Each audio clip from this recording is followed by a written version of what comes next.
ओम नमो भगवते वासुदेवाय. तर आपण श्रीमद भागवत महापुराण पाहत आहोत आणि त्यातील हा आपला 6वा स्कंद. 6व्या स्कंदातील अध्याय प्रथम अध्यायामध्ये आपण अजामिळ उपाख्यानाचा प्रारंभ पाहणार आहोत. परीक्षित म्हणाला, भगवान, आपण अगोदर 2ऱ्या स्कंदात निवृत्ती मार्गाचे वर्णन केले आहे.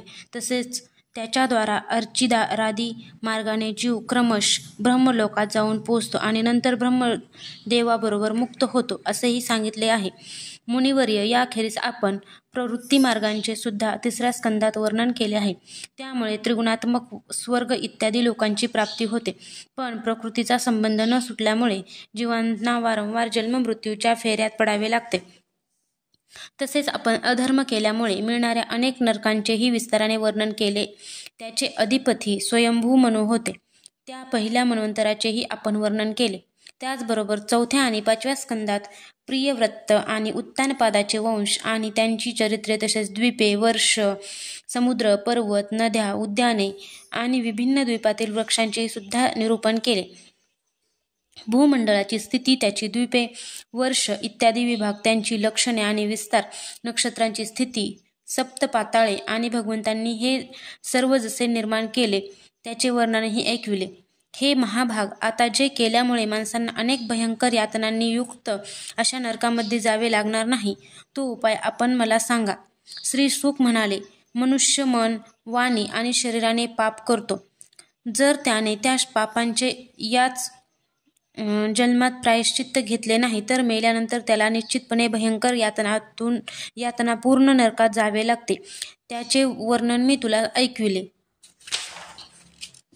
म्हणून मृत्यू येण्याआधीच दोषांच्या कमी जास्तपणानुसार लवकरात लवकर पाप नाहीसे करण्यासाठी प्रायश्चित्त घेतले पाहिजे. जसे रोगांचे कारण जाणणारा वैद्य रोगांची तीव्रता जाणून तत्परतेने औषध योजना करतो. राजाने विचारले, मनुष्य राजदंड, समाजदंड इत्यादी लौकिक कष्ट आणि शास्त्रोक्त नरक गमन इत्यादी पारलौकिक कष्ट देणारे पाप स्वतःचा शत्रू आहे हे जाणून सुद्धा पराधीन असल्यासारखा वारंवार पाप करतो. अशा स्थितीत त्याच्या पापांचे प्रायश्चित्त कसे होऊ शकेल? मनुष्य कधी प्रायश्चित्ताने पापांपासून सुटका करून घेतो तर कधी पुन्हा तीच पापे करू लागतो. मला असे वाटते की अशा स्थितीत जसे स्नान केल्यानंतर धूळ उडवून घेतल्यामुळे हत्तीने केलेले स्नान व्यर्थ होते, तसेच मनुष्याचे प्रायश्चित्त घेणेही व्यर्थच होय. श्री शुक म्हणाले, कर्माने कर्माचा समूळ नाश होत नाही, कारण कर्माचा अधिकार अज्ञानी असतो. अज्ञान राहिल्याने पापवासना कायमच्या मिटत नाहीत. म्हणून खरे प्रायश्चित्त तत्वज्ञान हेच होय. जो मनुष्य केवळ पथ्यकारक अन्न खातो त्याला रोग होऊ शकत नाही. तसेच हे राजा, जो मनुष्य शास्त्रनियमांचे पालन करतो तो हळूहळू कल्याणकारक तत्वज्ञान प्राप्त करण्यास समर्थ होतो. जसे बांबूच्या झाडांच्या जाळीला लागलेली आग बांबू जाळून टाकते, त्याचप्रमाणे धर्मज्ञ आणि श्रद्धावान धीर पुरुष तपश्चर्या, ब्रह्मचर्य, इंद्रिय दमन, मनाची स्थिरता, दान, सत्य, अंतर्बाह्य पवित्रता तसेच यमनियम या साधनांनी मन, वाणी आणि शरीराने केलेल्या मोठ्या पापांनाही नष्ट करतो. भगवंताच्याच आश्रयाने राहणारे भक्त केवळ भक्तीने सूर्य जसे धुके नाहीसे करतो त्याप्रमाणे आपली सर्व पापे नाहीशी करतात. परीक्षिता, भगवंतांना आत्मसमर्पण केल्याने आणि त्यांच्या भक्तांची सेवा केल्याने जशी पापी पुरुषांची शुद्धी होते तशी तप इत्यादींनीही होत नाही. ज्या मार्गावरून भगवतपरायण सुशील साधू लोक चालतात तो भक्तिमार्गच जगामध्ये सर्वश्रेष्ठ, भयरहित आणि कल्याणकारक आहे. हे राजेंद्रा, जसे दारूच्या घड्याला नद्या पवित्र करू शकत नाहीत त्याचप्रमाणे घेतलेली प्रायश्चित्ते भगवत विमुख मनुष्याला पवित्र करीत नाहीत. या जगात ज्यांनी आपल्या भगवत गुणांवर प्रेम करणाऱ्या मनाला भगवान श्रीकृष्णाच्या चरणारविंदात एकदा गुंतवले त्यांनी सर्व प्रायश्चित्ते घेतली म्हणून समजावे. ते स्वप्नात सुद्धा यम आणि त्यांचे पाशधारी दूत यांना पाहत नाहीत. याविषयी एक प्राचीन इतिहास सांगतात. त्यात भगवान विष्णू आणि यम यांच्या दूतांचा संवाद आहे. तो माझ्याकडून ऐक. कान्यकुब्ज नगरात एक दासीपती अजामिळ नावाचा ब्राह्मण राहत होता. दासीच्या संसर्गाने दूषित झालेला असून त्याने सदाचार सोडलेला होता. तो पापी कधी वाट सरूंना बांधून ठेवी, कधी जुगार खेळत असे, कधी कपटाने धन लुटीत असे, तर कधी चोऱ्या करीत असे. अशा प्रकारे लोकांना त्रास देऊन तो आपल्या कुटुंबाचे पोट भरीत असे. अशा प्रकारे तेथे राहून दासीच्या मुलांचे पालनपोषण करण्यात त्याच्या आयुष्याचा 88 वर्षाचा मोठा काळ निघून गेला. वृद्ध अजामिळाला 10 मुलगे होते. त्यापैकी सर्वात धाकट्याचे नाव नारायण होते. आई वडील त्याच्यावर अतिशय प्रेम करीत असत. वृद्ध अजामिळाचे मन बोबडे बोलणाऱ्या नारायणात गुंतले होते. तो आपल्या मुलाचे खेळ पाहून अत्यंत आनंदित होत असे. अजामिळ मुलाच्या स्नेहबंधनाने बांधला होता. तो जेवता खाताना त्यालाही जेवू खाऊ घालीत असे. पाणी पिताना पाणी पाजीत असे. अशा प्रकारे स्वतःला विसरलेल्या त्याला आपला मृत्यू जवळ आल्याचेही भान राहिले नाही. अशा प्रकारे राहणाऱ्या त्याचा मृत्यू जवळ आला तेव्हा तो आपला लहान मुलगा नारायण यांच्या संबंधीच विचार करू लागला. तेवढ्यात अजामिळाने आपल्याला घेऊन जाण्यासाठी अत्यंत भयानक असे 3 यमदूत आलेले पाहिले. त्यांच्या हातात फास असून त्यांची तोंडे वेडी वाकडी होती आणि शरीरावरील केस ताठ होते. त्यावेळी मुलगा नारायण लांब खेळत होता. यमदूतांना पाहून घाबरलेल्या अजामिळाने मोठ्याने नारायण अशी हाक मारली. महाराज मरतेवेळी हरिकीर्तन करणाऱ्या अजामिळाच्या तोंडून स्वामींचे नाव ऐकून भगवंतांचे पार्षद एकदम तेथे आले. त्यावेळी यमाचे दूत दासीपती अजामिळाच्या शरीरातून त्यांचे सूक्ष्म शरीर काढून घेत होते.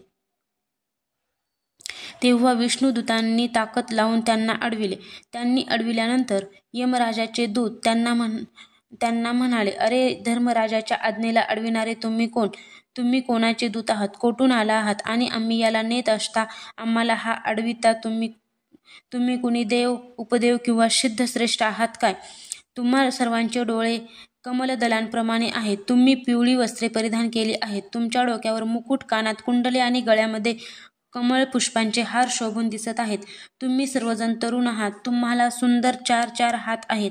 सर्वांच्या हातांमध्ये धनुष्य बाणांचे भाते, तलवारी, गदा, शंख, चक्रे आणि कमळे शोभत आहेत. तुम्ही स्वतःच्या कांतीने दिशांमधील अंधकार नेहमीचा प्रकाशही दूर करीत आहात. आम्ही धर्मराजाचे सेवक आहोत. तुम्ही आम्हाला का अडवित आहात? श्री शुक म्हणाले, यमदूत जेव्हा असे म्हणाले तेव्हा भगवान नारायणांचे आज्ञाधारक पार्षद हसले आणि मेघाप्रमाणे गंभीर वाणीने त्यांना म्हणाले. विष्णुदूत म्हणाले, तुम्ही खरोखरच जर धर्मराजाचे सेवक आहात तर आम्हाला धर्मांचे लक्षण आणि धर्मांचे तत्व सांगा. दंड कोणत्या प्रकारे दिला जातो? दंड देण्यास पात्र कोण आहे? मनुष्यामध्ये पापाचरण करणारे सर्वजण दंडनीय आहेत की त्यांच्यापैकी काही जणच? यमदूत म्हणाले, वेदांनी जी कर्मे करावीत अशी सांगितली आहेत ते धर्म होत आणि त्यांचा निषेध केला आहे ते अधर्म होत. वेद साक्षात भगवंतांचे स्वरूप असून स्वयंभू आहेत असे आम्ही ऐकले आहे. जगातील रजोमय, सत्वमय आणि तमोमय असे सर्व पदार्थ, सर्व प्राणी आपले परम आश्रय असलेल्या भगवंतामध्येच राहतात. त्यांचे गुण, नाम, कर्म आणि रूप यानुसार वेदच त्यांचे योग्य विभाग करतात. जीवांच्या कर्मांचे सूर्य, अग्नी, प्रकाश, वायू, इंद्रिय, चंद्र, दोन्ही संध्या, रात्र, दिवस, दिशा, पाणी, पृथ्वी, काळ आणि धर्म हे साक्षी असतात. यांच्याद्वारा अधर्म कळतो आणि मग दंडांच्या पात्रतेबद्दल निर्णय होतो. पाप कर्म करणारी सर्व माणसे आपापल्या कर्मानुसार दंडनीय ठरतात. हे पुण्यशील पुरुषांनो, प्राणी जी कर्मे करतात त्यांचा गुणांशी संबंध असतोच. म्हणून सर्वांकडून काही पाप आणि काही पुण्य होतच असते. देहधारी कोणीही कर्म केल्याशिवाय राहू शकत नाही. या लोकात जो मनुष्य ज्या प्रकारचा आणि जितका अधर्म किंवा धर्म करतो तो परलोकामध्ये त्याचे तितकेच आणि तसेच फळ भोगतो. हे देवश्रेष्ठांनो, सत्व, रज आणि तम या 3 गुणांतील भेदांमुळे या लोकी 3 प्रकारचे प्राणी दृष्टीस पडतात. पुण्यात्मे, पापात्मे आणि पुण्यपाप दोन्हींनी युक्त किंवा सुखी दुःखी आणि सुख दुःख दोहोंनी युक्त. तसेच परलोकांमध्ये सुद्धा त्यांच्या त्रिविधतेचे अनुमान करता येते. वर्तमान काळच भूतकाळ आणि भविष्यकाळाचे अनुमान करून देतो. तसेच वर्तमान जन्मातील पाप पुण्य सुद्धा मागील आणि पुढील जन्मांच्या पाप पुण्यांचे अनुमान करून देतात. भगवान ब्रह्मदेवांसारखे यमराज स्वतःच्या नगरात राहून मनानेच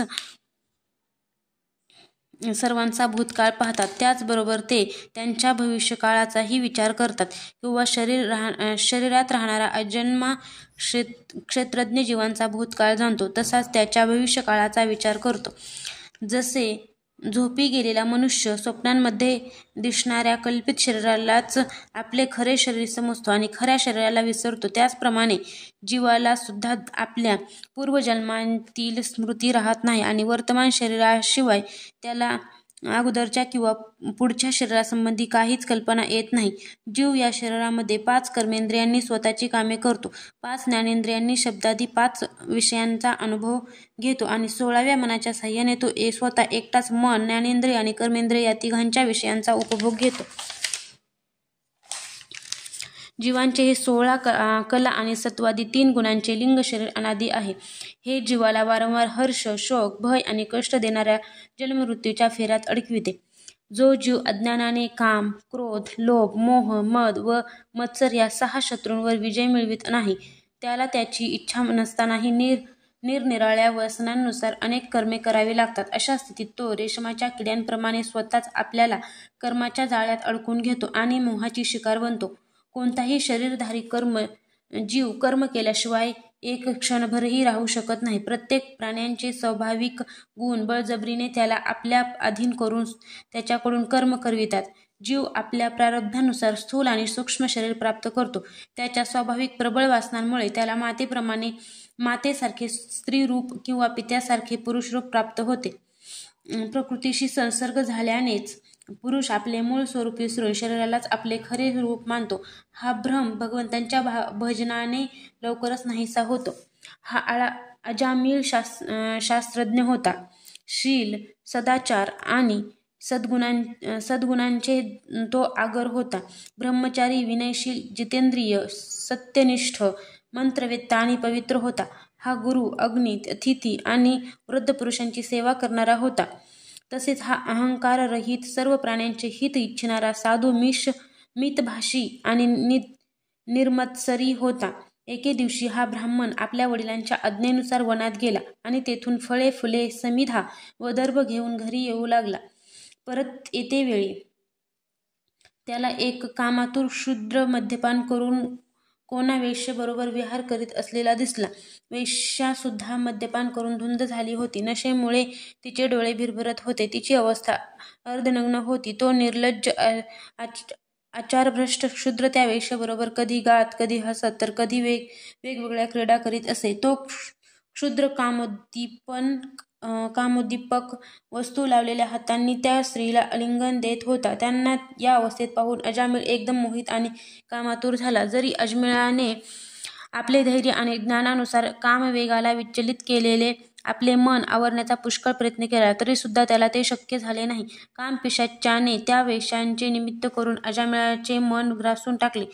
शुद्ध बुद्ध हरपून आता तो मनोमन त्या वेश्येचे चिंतन करू लागला आणि त्याने स्वधर्म सोडून दिला. तो आपल्या पित्याची सर्व संपत्ती खर्च करून त्या स्त्रीला रिझवू लागला. ती त्यामुळे प्रसन्न होईल असाच तिला आवडणाऱ्या गोष्टी तो करू लागला. त्या स्वच्छंदी स्त्रीच्या नेत्रकटाक्षांनी भुललेल्या त्या पाप्याने आपल्या कुलीन नवयुवती विवाहित ब्राह्मण पत्नीचाही त्याग केला. हा मूर्ख ब्राह्मण अन्यायाने जसे आणि जिथे कुठे धन मिळेल तिथून ते आणून त्या वेशीच्या मोठ्या कुटुंबाचे पालनपोषण करीत असे. या पापी पुरुषाने शास्त्राज्ञेचे उल्लंघन करून स्वच्छंद आचरण केले आहे. सत्पुरुषांनी याची निंदा केली आहे. पुष्कळ दिवसपर्यंत याने वेश्येच्या अपवित्र अन्नाने आपले जीवन व्यतीत केले आहे. त्यामुळे याचे सर्व जीवनच पापमय आहे. म्हणून आपल्या पापांचे काहीही प्रायश्चित्त न घेतलेल्या या पापी पुरुषाला आम्ही यमराजाकडे नेत आहोत. तेथे हा आपल्या पापाची शिक्षा भोगून शुद्ध होईल. अध्याय 1 समाप्त.